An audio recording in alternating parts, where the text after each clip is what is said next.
पुणे पदवीधर मतदारसंघ आणि पुणे मतदारसंघाच्या निवडणुका आहेत. पदवीधर मतदारसंघामध्ये संग्राम देशमुख यांना भारतीय जनता पक्षाने उमेदवारी दिली आहे. मी 3 जिल्ह्यांचा दौरा या 2 दिवसांमध्ये केला आणि इकडे पश्चिम महाराष्ट्रामध्ये प्रचंड प्रतिसाद संग्राम देशमुख यांना आणि भारतीय जनता पक्षाला मला पाहायला मिळाला. विशेषतः पुणे जिल्ह्यामध्ये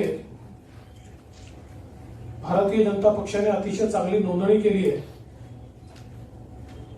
आज सकाळी मी पिंपरी चिंचवडला होतो, आता पुण्यामध्ये आहे आणि एकूणच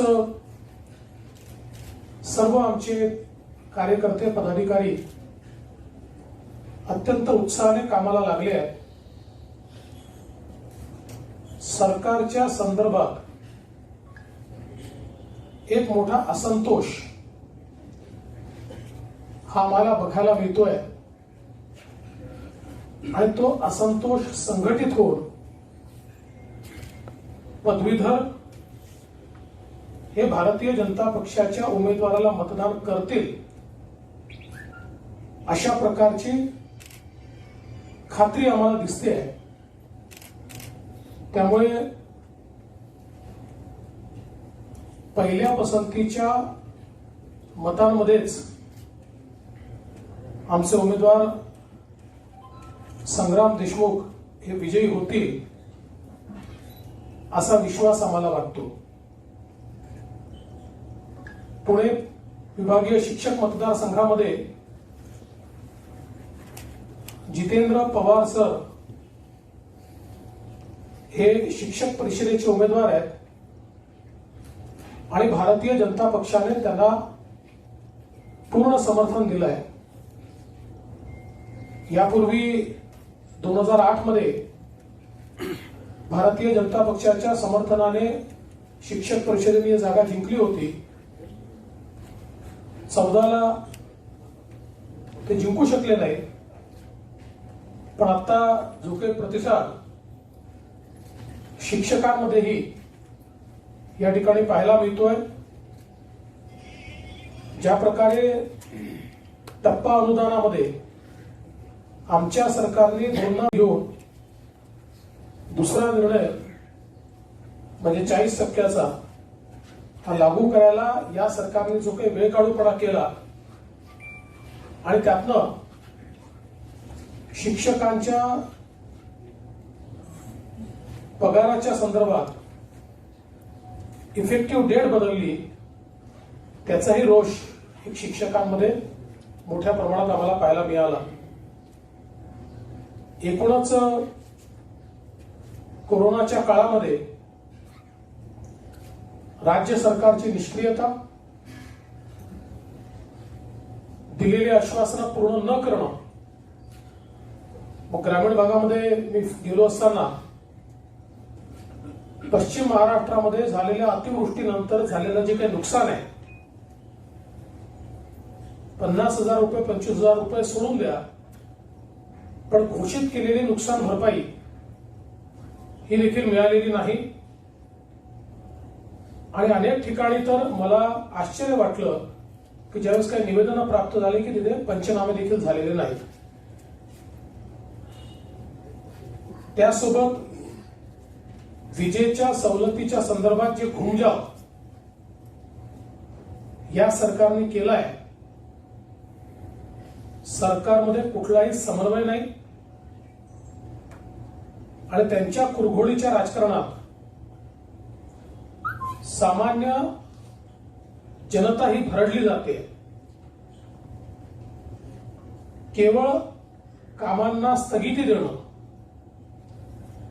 आता सरकारचं 1 वर्ष पूर्ण होईल, पण या सरकारची कुठली उपलब्धी आपल्याला या ठिकाणी पाहायला मिळत नाही. आणि कोरोनाच्या संदर्भात तर ज्या प्रकारे एकूणच सरकारचे एफर्ट्स राहिले आहेत, कोरोनाच्या विविध कामांमध्ये आणि खरेद्यांमध्ये झालेला भ्रष्टाचार असेल, या सगळ्या गोष्टी आता पुढे येत आहेत. आणि म्हणून मला विश्वास आहे या सरकार संदर्भातला रोष या निवडणुकीच्या माध्यमातून मतदार निश्चितपणे दाखवतील आणि विधान परिषदेच्या या निवडणुकांमध्ये आम्हाला मोठं यश मिळेल असा विश्वास मी व्यक्त करतो. प्रताप सरनाईकांनी ज्या पद्धतीने कारवाई केली संजय राऊतांनी सांगितलं की आमच्याकडे पण काही यादी आहे भाजपमधल्या लोकांची. मी कालच संजय राऊतांना आव्हान दिलं होतं की तुमची यादी पाठवा. आज त्यांनी सांगितलं ही कारवाई पूर्ण झाल्यानंतर पाठवतो, आम्ही वाट पाहतोय. प्रताप सरनाईक क्वारंटाईन झाले तर ही पळवाट म्हणायची का काय? कारण काल ते राऊतांना भेटले नाही, आज म्हणतात की मी दिल्लीवरून आल्यामुळे क्वारंटाईन झालोय. असं आहे, आता हा मुद्दा ईडीचा आणि प्रताप सरनाईकांचा आहे. एजन्सी त्या ठिकाणी काम करते, त्यांच्याकडे जे काही पुरावे असतील त्याच्या आधारावर ते काम करतील. खरं तर योग्य हेच ठरलं असतं की त्यांनी एजन्सी समोर जाऊन जे काही त्यांची बाजू आहे ती मांडायला पाहिजे होती. परंतु हे खरंच आहे की ते सामनाच्या ऑफिसला गेले, ते इंटरव्ह्यू देत आहेत, पण ते ईडी समोर जात नाही आहे. या संदर्भात एजन्सीला जी योग्य वाटेल ते कारवाई करते.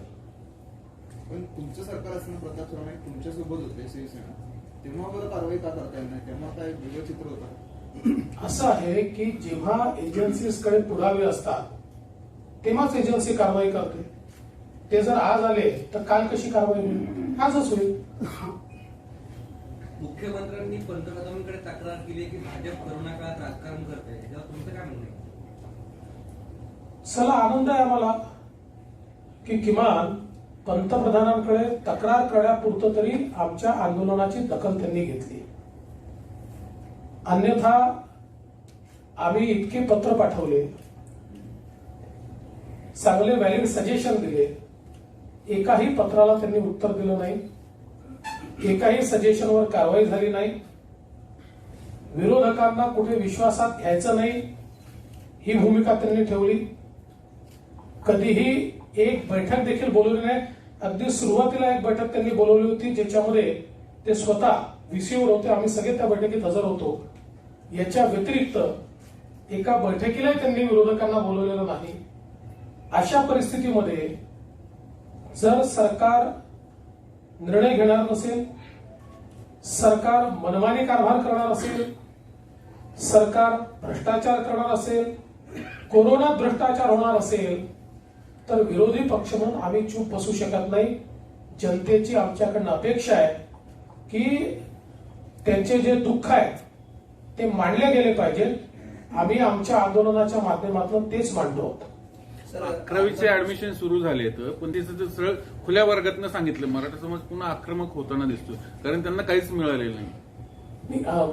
मी त्याची माहिती आता घेतोय, कारण दोन प्रकारचे व्हर्जन मला पाहायला मिळाले. ईडब्ल्यूएस लागू केलं असं मला काही लोकांनी सांगितलं आणि काहींनी सांगितलं की खुल्या प्रवर्गात जायला सांगितलं.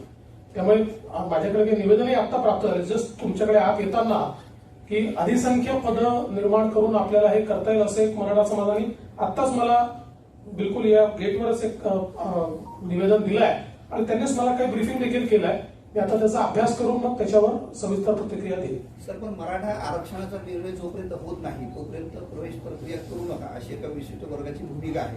पण तुम्हाला ती भूमिका योग्य वाटते का? कारण एका विशिष्ट म्हणजे सुप्रीम कोर्टाने सांगितल्यानंतर सुद्धा एका विशिष्ट वर्गासाठी संपूर्ण इतरांची अडवणूक होतीये असं वाटत नाही का?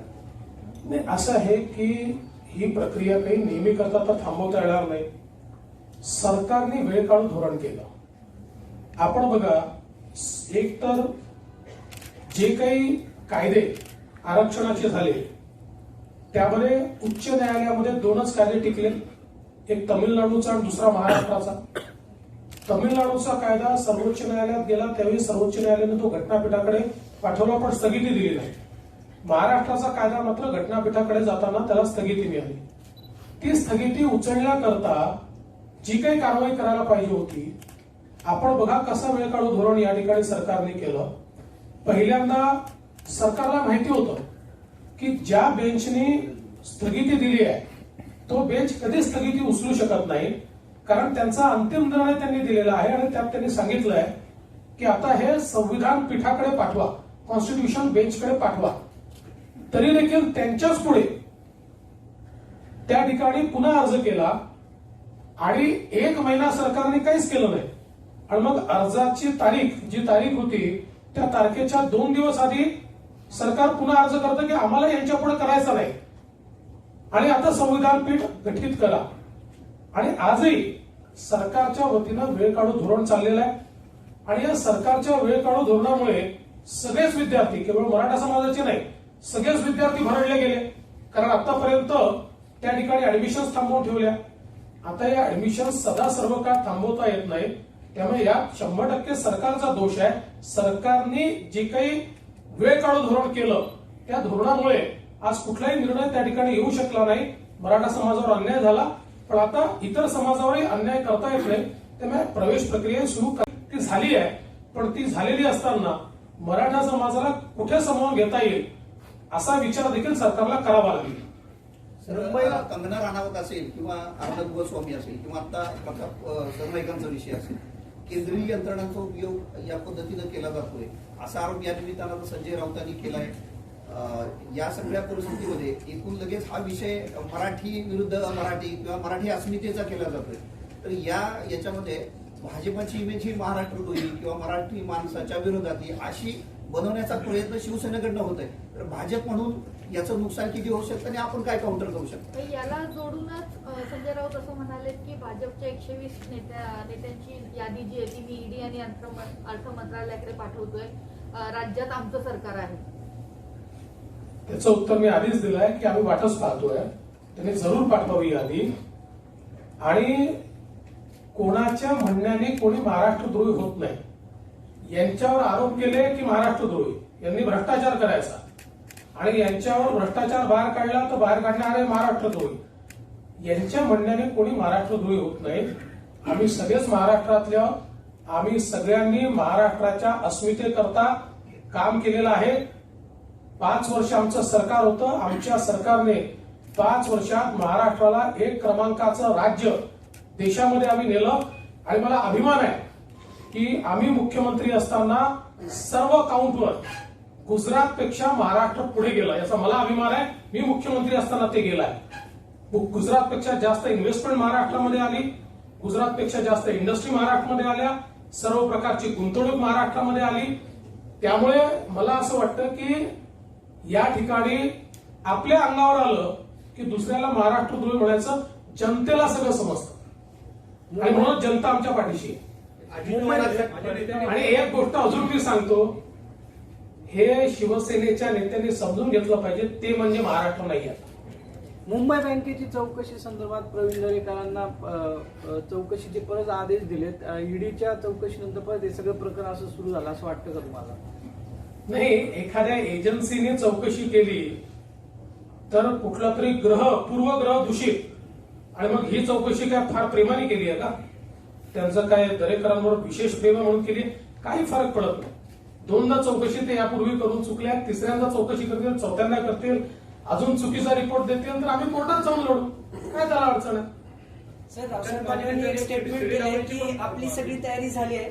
रावसाहेबांच्या स्टेटमेंटवर 2दा उत्तर दिलं आहे.